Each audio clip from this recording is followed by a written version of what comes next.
Rick Glazer is a well-known boxing matchmaker in the United States. This is not some random person from the internet. This is a well-known boxing insider and a veteran of the industry. And he put this post up on his Facebook page yesterday. So let me read it. It says here, I talked to two well-respected boxing writers last night, and they both said that tickets to Saturday's Wilder-Ortiz fight are dead as dead can be. And judging by my post here asking if boxing enthusiasts were going to buy the Wilder-Ortiz pay-per-view, this fight is DOA, as in dead on arrival, as it should be. Fox will not be happy, as this show is going to be swimming in red ink.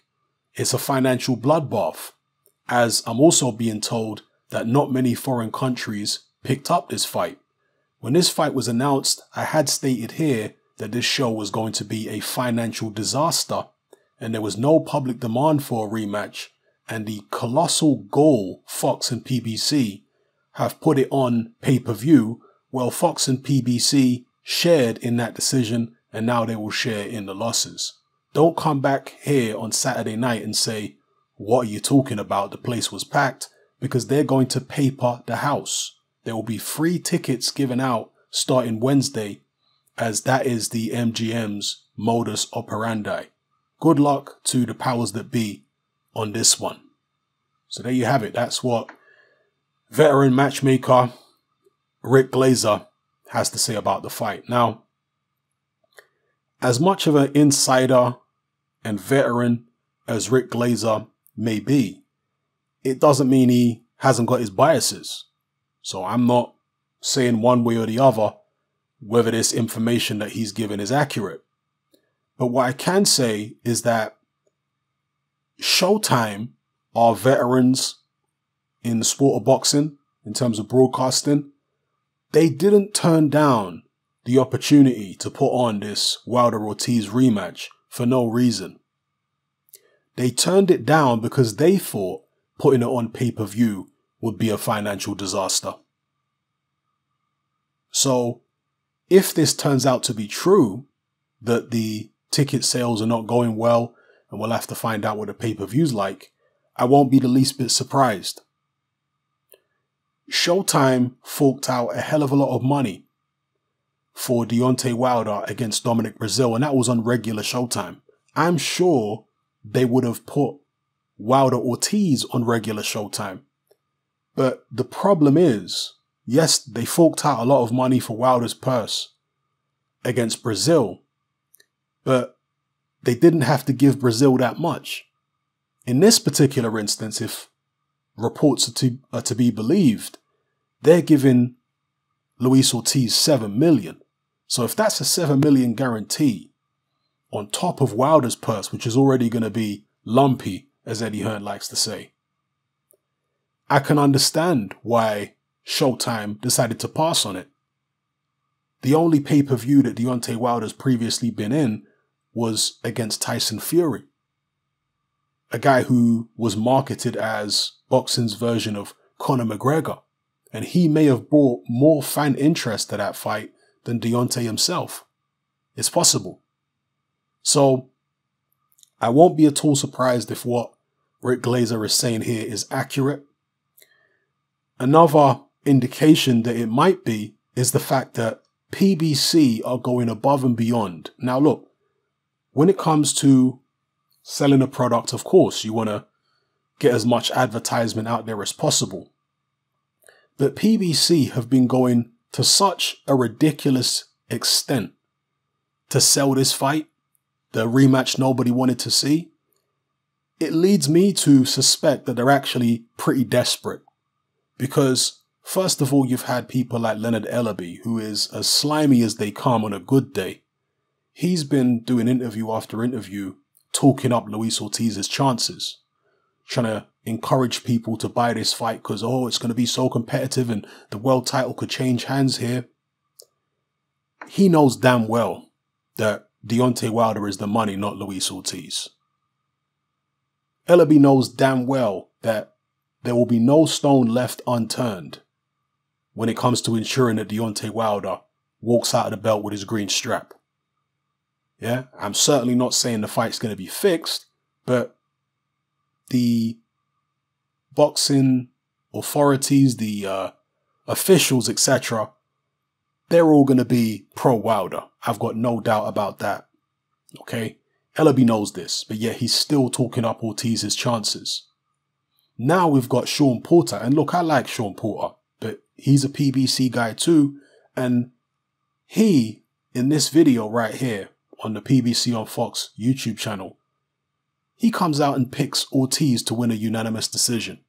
I mean, people, if they didn't put him up to it, I will be absolutely amazed. Because as far as I'm concerned, they put Sean Porter up to this. He doesn't really believe that Ortiz can win a unanimous decision.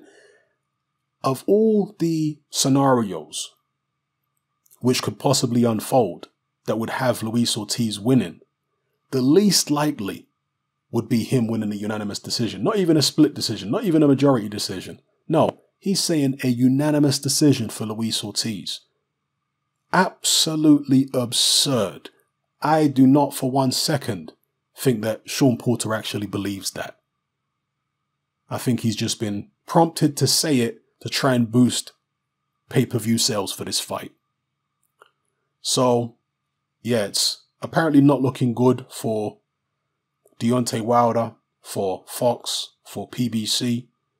But as Rick Glazer said, it's a fight that nobody was calling for. Deontay Wilder's only fought on pay-per-view once previously, and he had a dance partner that helped him out tremendously in Tyson Fury. Whereas here, he's fighting a Luis Ortiz, an old man, don't speak English, who isn't known outside of hardcore boxing circles. So, you can understand why Showtime decided to turn down the fight. Now, the funny thing is, and people have pointed this out to me over the past year or so, you get all these Deontay Wilder fanatics who descend upon my videos in the comment section like a swarm of locusts. And they're spewing out vitriol and pushing propaganda and lying and saying all kinds of nonsense. And these guys act like they're the biggest Wilder fans in the world, that they will support him through hell or high water. But yet, they don't turn up to his fights. You know, Anthony Joshua fans flew thousands of miles to watch Anthony Joshua against Andy Ruiz. And there's going to be even more of them flying to Saudi Arabia, thousands of miles. But yet, within the United States, Wilder fans can't make it to the arena. They have to give most of the tickets away for free. Wilder fans can't put their hands in their pockets and actually pay for the pay-per-view. They're all streaming it. Well, I thought you guys were down for Deontay Wilder. I thought you guys were supporting him. Huh? Where you at? How come they're giving away most of the tickets for free? Or a very large proportion of the tickets for free at his fights?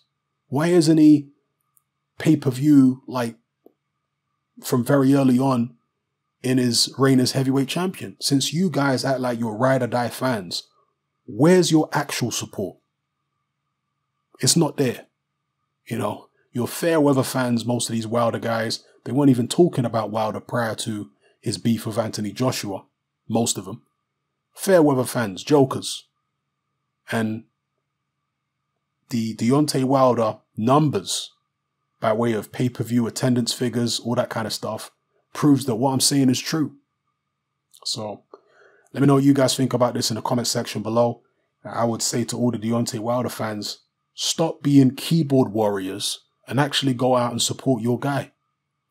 Get your plane tickets. Go out and fill the arena with people who have actually paid to be there.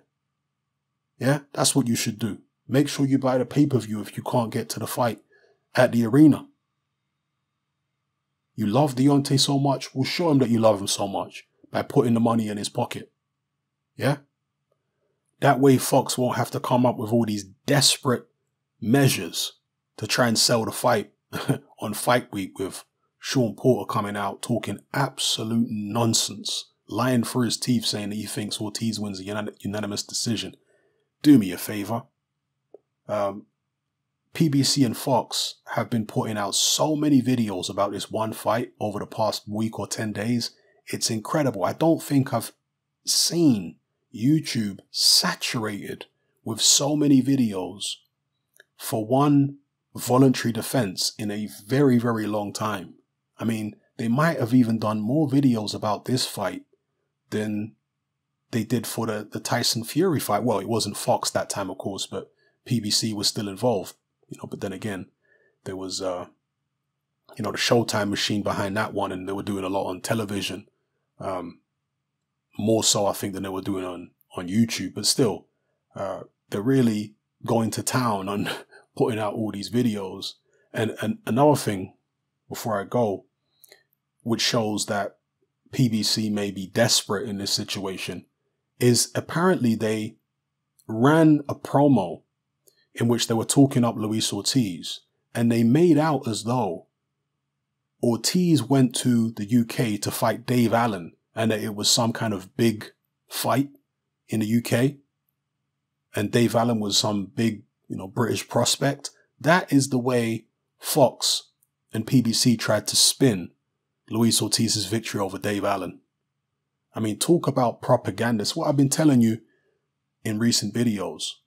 PBC, Al Heyman, they're all about propaganda. They're all about spin. What they do is more based on smoke and mirrors than anything real.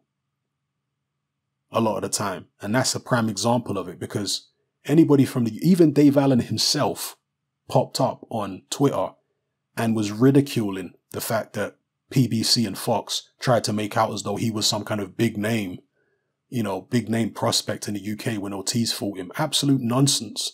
Dave Allen was totally unknown in the UK when he fought Luis Ortiz. He wasn't some big prospect. He didn't even have the cult following back then.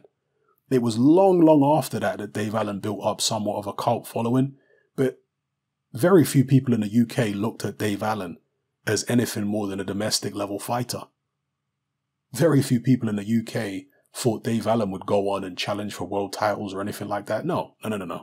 Very few. He was just seen as kind of a novelty act, somebody who people loved, almost, I don't want to be disrespectful, but almost the same way that Butterbean was viewed in the United States in the 1990s. Butterbean had this cult following. People loved Butterbean. You know, a lot of the rednecks and stuff like that, they loved Butterbean.